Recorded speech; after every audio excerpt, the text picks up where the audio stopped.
வருவாய் ஆவணத்தில் கிராம ரத்தம் என்று குறிப்பிட்டுள்ள மைதானத்தை கிறிஸ்தவர்கள் பயன்படுத்துவதை சுட்டிக்காட்டி கோவில் நிகழ்ச்சிகளுக்காக இந்துக்களும் பயன்படுத்த அனுமதி வழங்கி உயர்நீதிமன்ற மதுரை அமர்வு உத்தரவிட்டுள்ளது. விவரங்களுடன் செய்தியாளர் ஆனந்த்குமார் இணைப்பில் இருக்கிறார். வணக்கம் ஆனந்த்குமார், விவரங்கள். வணக்கம். திண்டுக்கல் மாவட்டம் காளியம்மன் கோவில் குடமுழுக்கு விழாவை முன்னிட்டு திண்டுக்கல் பஞ்சம்பட்டி சுந்தரச்சாவடி மைதானத்தை அன்னதானம் நடத்த அனுமதி வழங்கி மதுரை உயர்நீதிமன்ற அமர்வு உத்தரவிட்டிருக்கிறது.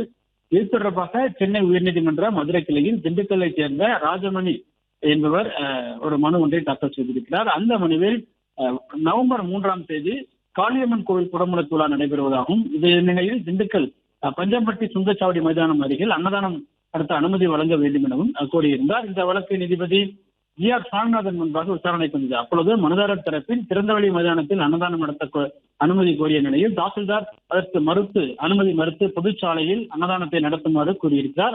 பிளே ஸ்டோர் மற்றும் ஆப் ஸ்டோரில் இருந்து பாலிமர் செயலியை QR கோடு மூலம் பதிவிறக்கம் செய்யுங்கள். செய்திகளை உடனுக்குடன் பெறுங்கள்.